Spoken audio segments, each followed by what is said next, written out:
Hi, everybody. My name is Lee Wind. I am a frequently challenged author of books like No Way They Were Gay, which I'm going to hold up right here. And I'm also the Chief Content Officer for the nonprofit Independent Book Publishers Association, which we call IBPA. Book banning has become a bit like a runaway train with efforts to restrict the availability of books featuring Black, queer, and other underrepresented characters, themes, and history at an all-time high.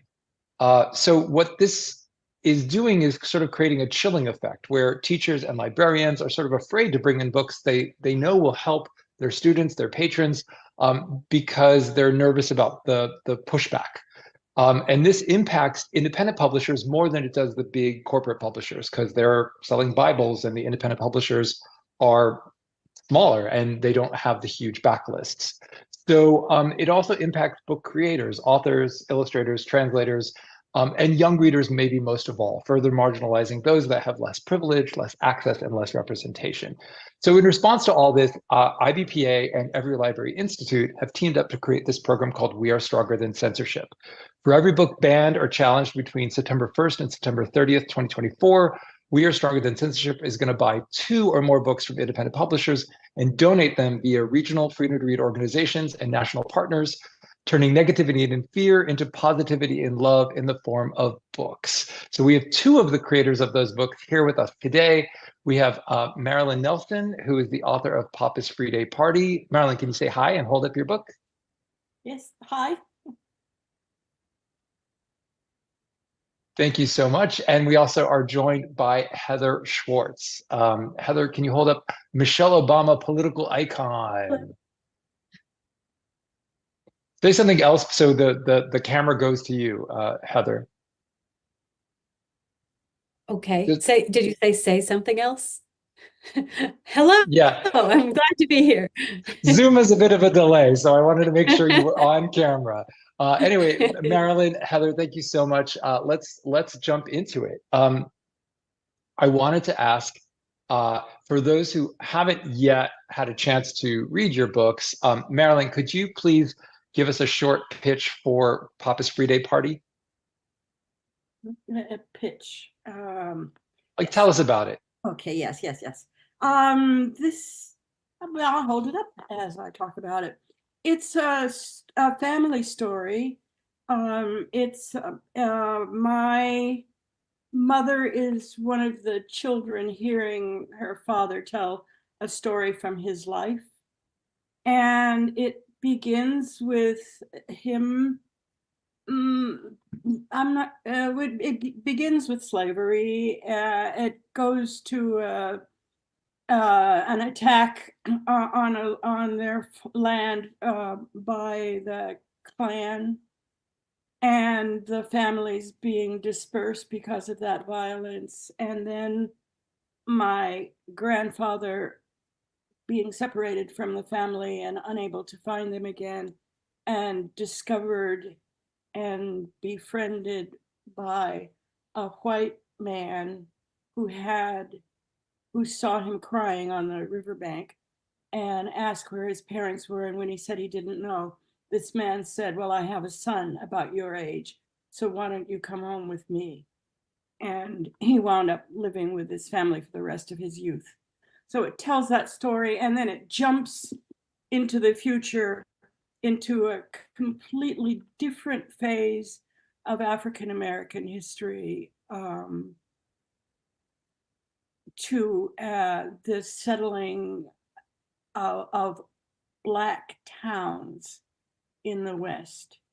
And my grandfather wound up one of the founders of a Black town in Oklahoma. So it moves on to that Black town story. So it's African American history, but told from personal family stories. I'm sorry, I've talked too much. No, it's beautiful, and it was such a beautiful story, and I'm so glad you told it, and I'm so glad that Just Us Books published it. Okay, Heather, your turn. Can you pitch us Michelle Obama Political Icon, please? Okay, well, this is a book about a person that we all know, Michelle Obama, and it's really the story of a very regular kid growing up in Chicago who became a very powerful and compassionate leader, First Lady of the United States, and she's still in a powerful leadership position today and using her power for good. Awesome, thank you. Yeah, and so Papa's 3-Day Party is a picture book, but what is the age range for the Michelle Obama book, please? I should have looked that up. Slightly older kids. It's more an I independent book. It's not like a book believe that you sit it's with a child in your lap. right. As I recall, I think it was like a 10 to 14 type of book. Cool. Yeah, it's like very easy history, like but like, short chapters, short book. Um, Right, right. so I talk a lot outside of IBPA. I write books, as I mentioned, and I think a lot about how the books I write are the books that would have changed my life had I read them when I was a gay, Jewish, closeted, scared little kid, immigrant, child of immigrants. Um, like that, a lot of ways, that's the books I tend to write, right? Books that would have changed my life had I read them when I was a kid. So I guess I'm wondering if we had a time machine and we could send your book back to your childhood self, what would that have meant to you? So Heather, why don't we start with you? Okay, well, I was thinking about this. First of all, on a personal level, I wasn't sure what you were asking with this question. So on a personal level, I would have been very excited that I wrote a book because I just always wanted to write a book when I was a kid. So there's that. Um, but then I also would have been very interested to see that a Black American woman was the first lady and that her husband was the first Black American president. Um, and that would have mattered to me. I'm not a person of color, but I was always interested in Black American history, and I would have definitely taken notice of that this is something wonderful that's happening in the future. That's so cool. Yeah, there was I feel like there was a quote in it about like if I can make this happen, it all will have been worth it or something like that. Am I remembering that correctly? Um, in the book? Maybe it's from somewhere else, but yeah, I really like also the way the book is formatted. It was like that there was that one story about she wanted to apply to Princeton University and the college counselor was like, yeah, you'll never get in or something. And there's this beautiful Yeah. pull-out quote like, I wasn't going to let one person's opinion dislodge everything I thought I knew about myself. That was that was really great. I love that you highlighted It that. was great, and Um, it was relatable for anybody, really.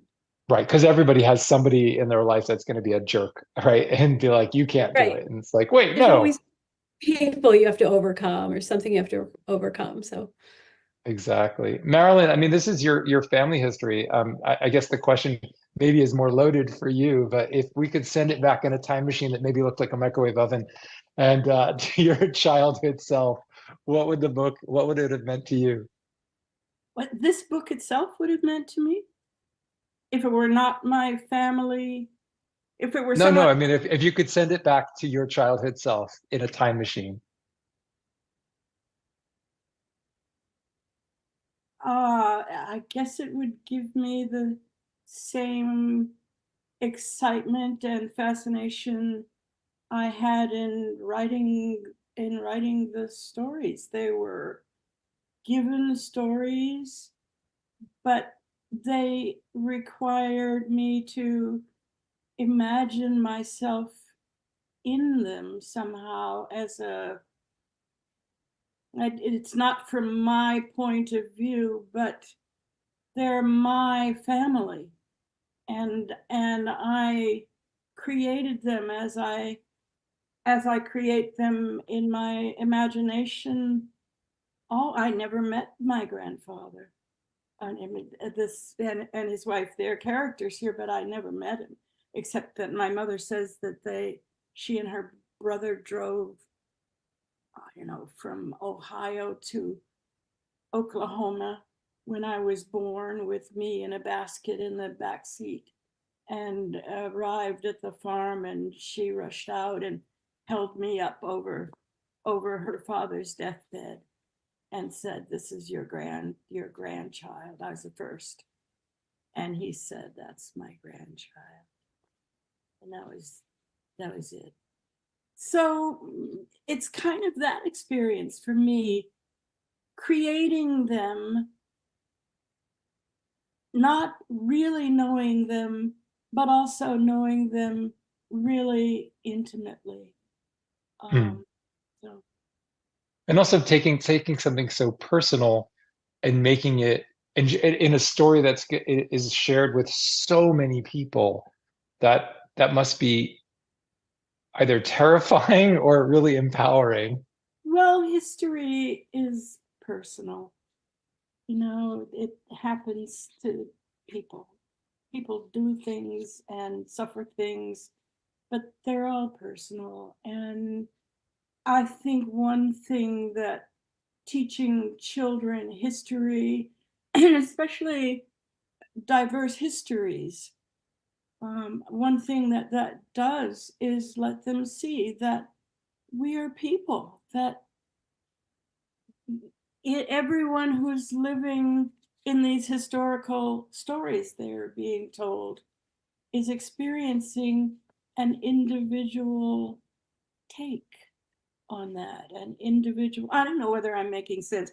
I have not considered this question ever in my life before. You are totally making sense, and I'm glad I could ask you a question you've not heard before.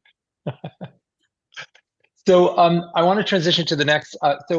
Each of your publishers shared a little bit with the We Are Stronger Than Censorship program about the meaning of your books, especially in the face of book banning and the chilling effect.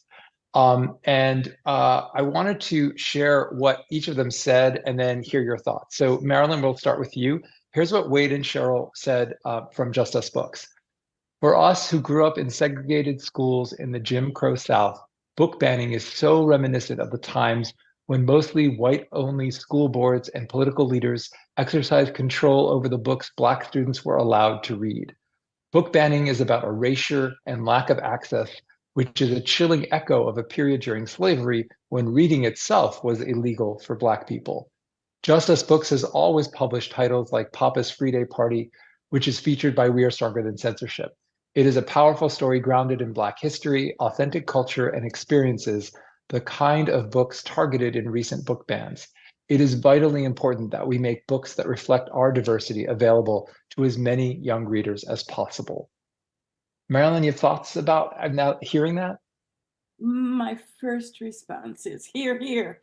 That is just so right. I guess my other thought is that one of the unfortunate things we see when we look at books that are being banned is the desire to erase pieces of history that are uncomfortable. And this is, I think, what Just Us is talking about. What they're saying is that the books we were kept away from reading because reading is dangerous, because you can pick up something that says slavery is wrong and open your eyes, or you can pick up something that says, I don't know, gender identity is fluid, and make enemies. But the fact is that history exists, and it exists, I suppose, to teach us things about humanity, maybe about time, about, I don't know what the message is, but I believe that the result of reading history is to learns something, is that one learns something about who we are as people, as creatures. And sometimes that's uncomfortable. But we have to, I mean, look at global warming and how easy it is for us to continue doing exactly the same things. But it's important that we learn about it and teach children about it too. I'm sorry, talk too much. Don't apologize. It's all good. Actually, I wanted to add that, with what you're saying, I do think that some of the point of history, having inadvertently written 2 history books myself for kids, is I think it's part of history when we recover it, when we uncover it, when we discover it, is figuring out that we're not alone. I mean, I grew up thinking I was the only guy that liked other guys in the history of the world. Yes. And to discover that, like, Abraham Lincoln was probably in love with this guy, Joshua Fry Speed, to discover that the love of Mahatma Gandhi's life was this guy, Herman Kallenbach.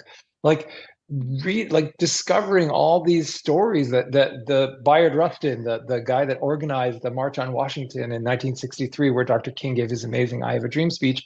He was this openly gay Black civil rights leader who was kind of sidelined because he was openly gay. Like finding reflections of ourselves in history can be so empowering, and I think that's the other side of it, right? Like, they're trying to keep us from knowing our history, but when we know it, it's incredibly empowering, and not just for the people that are represented. I mean, like, as soon as we recognize that, like, the false facade of history that presented, like, right, that all important people in history were straight, rich, white, cisgendered, able-bodied men from Europe, right? Like, that's sort of the history that I was taught. And as soon as we know that that's not true, it opens up space to hear all these stories from Black history, from disabled history, from women's history. Like, all these other stories get to surface. And I think that that's where history gets really, really exciting. Sorry, I'll step off my soapbox. I just get very excited about this because I hated history so much when I learned it in school, because I felt like it didn't apply to me. It was just names and dates to memorize. But, like, when you actually hear the stories, and Marilyn, I love what you said about history is personal because it happens to people. That's brilliant, and it's so true. All right, Heather, here's what the Rachel and who is the marketing person at Learner, and also the associate publisher there, said about Michelle Obama, political icon. We were so dismayed to see this book on a list of challenged books because it's a straightforward biography of a newsworthy figure for elementary aged readers. It's hard to imagine that someone would object to a factual biography of a former first lady. This is the kind of book challenge that leads to soft censorship, which is so dangerous to the future of a free press and a free society. Parents have the right to be informed about what their own children are reading, but they should not have the right to prevent other children from reading newsworthy books. Your thoughts? Well, I agree with all of that. When it happened that I heard that someone was trying to get the book taken out of schools, my first thought was, this is so absurd. Like, this has taken the censorship thing to an absurd level that will hopefully wake people up a little bit, because I know it's wrong. There's prejudice against, in racial and all sorts of other types of prejudice that drive people to censor. And we know that. And we fight it. But this book was like, it's a factual biography. Like, how do you justify what's your position that's making you think you can ban this? Although I think there's a racial element there, for sure. But that's my hope was that it would sort of just be jarring to people to see, like, oh, wait, they're not just banning this, that, and the other thing that I don't believe in for some people, but they're also banning the known life of a person that's famous that isn't even in history. It's happening right now. So it's not like we've gotten the facts wrong or something. It's like it just happened. So yeah, that's where I was thinking when that happened. And then there was that part about the parents censoring, basically like parents controlling what their kids read. And that really, I got thinking about that because I feel like there's, on one side, there's censorship and banning books and just not allowing kids to read them. And then on the other end of the spectrum would be allowing kids to read anything they want, that they have the ability to read. And honestly, I would be on that side, like just let kids read everything, anything they want to read that's out there. Hopefully it's a good book. But I feel like the reading of mostly books and any material really for kids it's a journey in their education and development, and it's an independent journey. So they're taking in information. Maybe it's not what their parents believe. Maybe it's not what they believe. Maybe they form an opinion that they can later correct when they take in more information. But it's all a process that the child is going through independently with agency. And I don't think parents or any adults can or should control everything their kids read. They should give their kids agency to have that journey themselves and learn and grow and take in information from other books and from their parents. And Me here want comes my cereal. child. Okay, go upstairs and talk to your sister, okay? Okay, can I have the Yes, second you one? can. Sorry. That's my own It's- child. It's the reality of Zoom. No worries. Yeah. So, yeah, where was I? Yeah, I just feel like kids need to and deserve to have that agency to have an educational journey of their own and form their own opinions. And too often, the adults around them think that they can control all the events. And like the world is out there. And the things that some parents don't want their kids to know is just that's the world. That's part of life. And like censorship is just like I don't know how you can censor anything. Well, and that's a good segue, because really, just to be clear with everyone watching, we're not celebrating banned books this week. We're celebrating the importance of books and public access to books that libraries and schools provide. And especially letting folks who can't afford to buy the books still have access to stories that can be life-saving and life-changing. Which leads us to the next question, which is there a book that changed your life? Or do you have a particular library or book memory you want to share with us? We'll start with you, Heather. Okay, well, I was thinking of a favorite book growing up was A Tree Grows in Brooklyn by Betty Smith.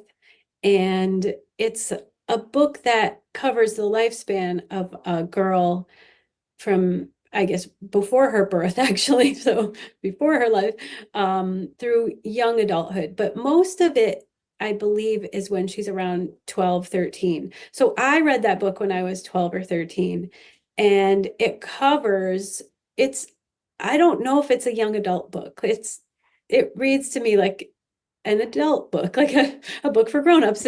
It covers all kinds of dark and grown-up topics, poverty and alcoholism and sexuality and things like that. And I read it at that age.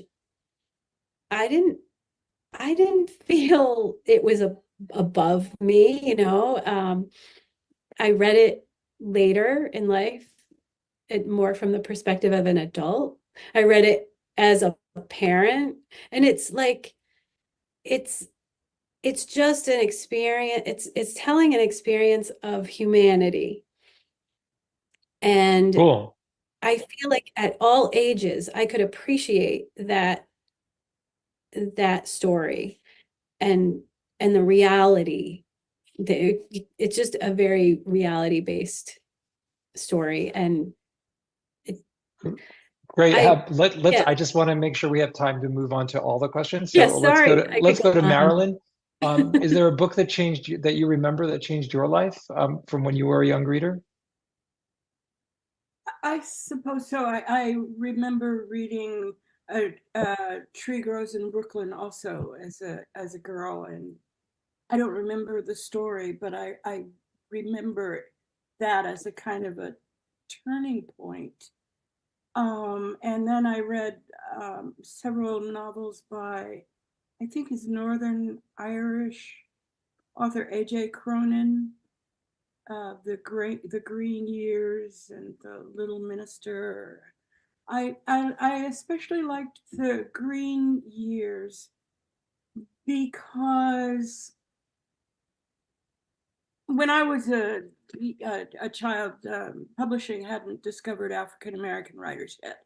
So let me move forward. So what I liked about being able to find the Green Years, A.J. Cronin, in the library is that it was about a boy from, I think, Northern Ireland whose parents died, and he gets sent to live with relatives in Ireland itself. So he gets caught up in this religious debate about Protestantism and Catholicism, and his Catholic grandmother, I believe, makes him a green suit out of an old adult's jacket, but wearing green was like wearing a kick me sign wherever he was. And it had a really funny grandfather who smoked cigars and had a kind of a Wallace, what's his name? Actor, I can't remember, his big nose. And I loved the grandfather, and I identified with the boy, his outsiderness, and the fact that there was no place for him to belong, and that he was just in the wrong world. That one I read more than once. I probably read that 2 or 3 times. And then I read poets from the Harlem Renaissance generation. And did you think you would become a poet? Every month I read Book of the Month Club novels, everything. I loved Pearl S. Buck, and others who were more popular writers. I'm sorry. No, it's good. It's good. It's all good. We have like 3 more minutes. So I have one more question, which is that the goal of We Are Stronger Than Censorship program is to get your books into the hands of many more young people and their families all over the USA. So I guess I would like to ask, what do you hope those readers gain from reading your books? And we'll start with you, Heather. Well, I think Michelle Obama is really inspirational, and something that I love for kids to know about her is how much she and her family valued education.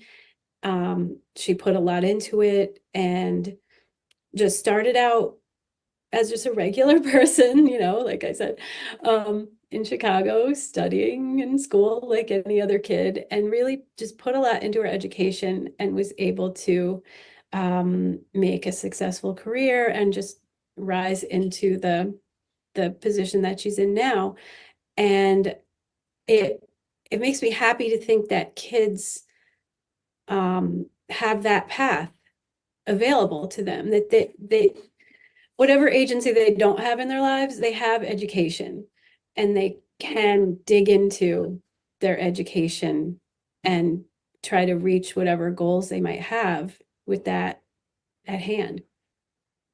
That's great. That's a great message. Marilyn, what about you? What do you hope all these new readers gain from reading Papa's Free Day Party?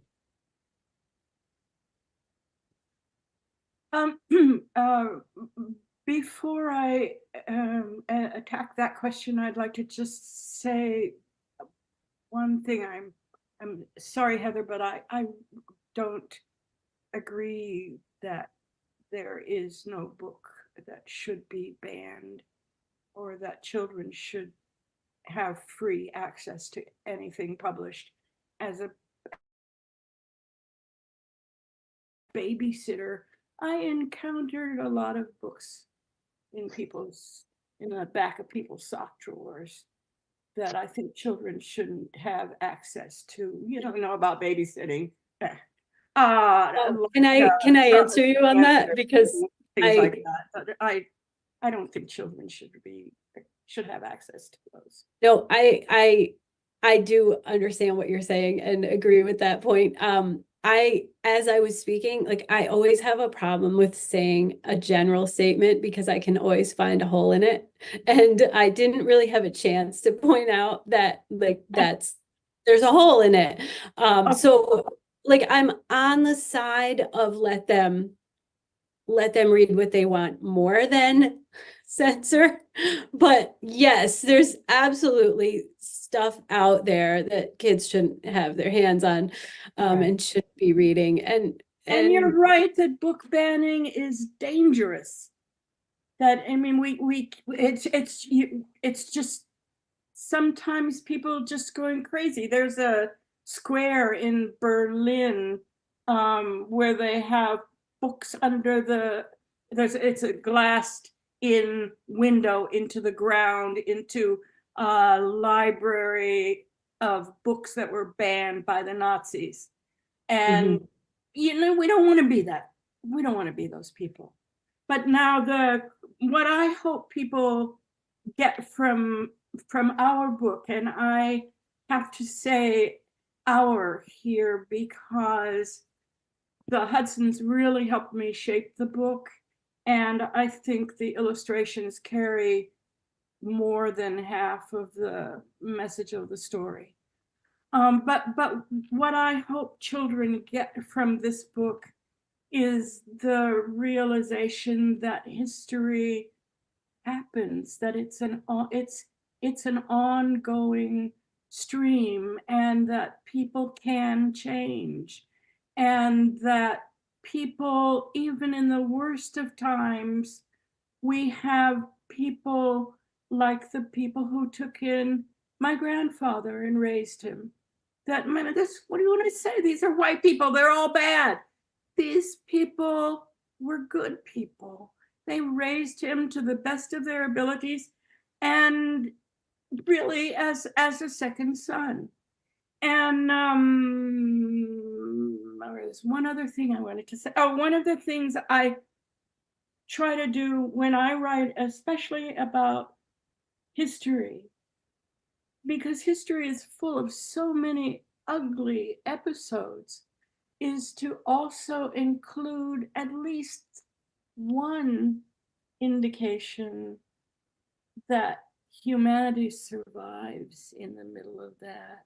I'm just sitting here trying to remember now, I'm pulling a complete blank, but there was a German man who developed elevators and escalators.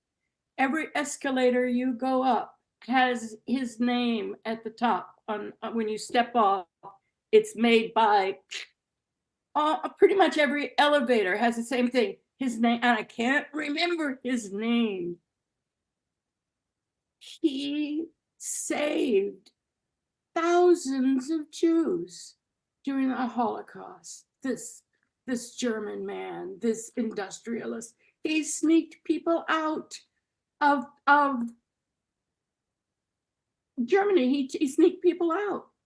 And it's important that we know he lived.